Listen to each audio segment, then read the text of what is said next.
Love marriage, మళ్ళీ 4 ఏళ్ల బాబు. బాబుంది. అంత బానే ఉందిగా. ఈ అమ్మాయి ఎప్పుడు గొడవ పెట్టుకోవడం మొదలు పెట్టింది.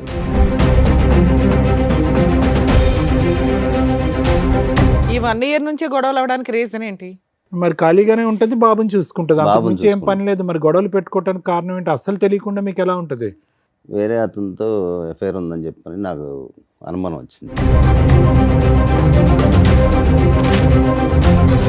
అంటే మా ఇంట్లోనే డైరెక్ట్గా చూశాను సార్. ఏం చూసారు? వేరే అతనితో ఉండటం చూశాను.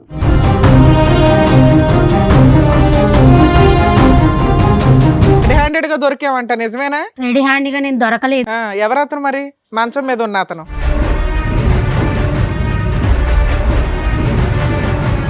తెలియదు మేడం నాకు. మీ ఇంట్లో ఎందుకున్నాడు? మా ఇంట్లోకి అసలు రాలేదు మేడం, అతను చూడలేదు. అరే,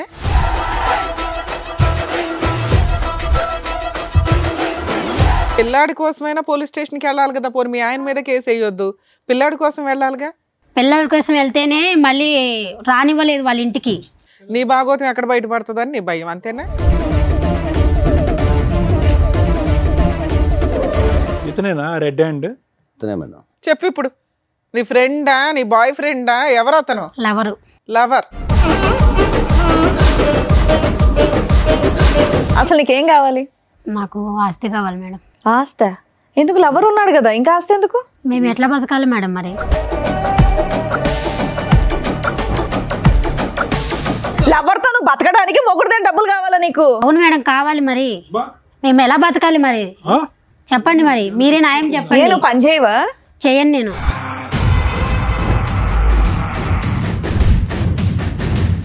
అసలు ఏ కోసానైనా కూడా ఆ అమ్మాయిలో ఒక మానవత్వం, ఒక మంచితనం ఉందా?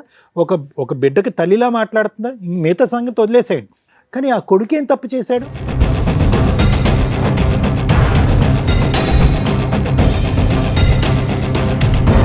ఈరోజు ఆ అమ్మాయిని బతుమాలో, వామాలో, లేదంటే సురేష్కి ఒక 4 తగిలించి ఇక్కడి నుంచి పంపించినా కూడా వ్యక్తిత్వపరమైన లోపం ఉన్నటువంటి మీ భార్య ఎప్పటికీ మారదు.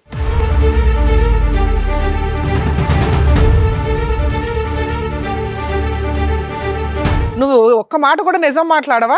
నా భర్త కాదన్నో, పిల్లడి గురించి మాట్లాడలా, 4 నెలల నుంచి నీకు న్యాయం కోసం ఫైట్ చేయాలా, ఊబిలోకి దిగిపోయి అంత తవ్వుకుంటున్నారు. తవ్వుకోండి, మీలాంటి బుద్ధి లేని వాళ్ళకి అలాగే జరగాల.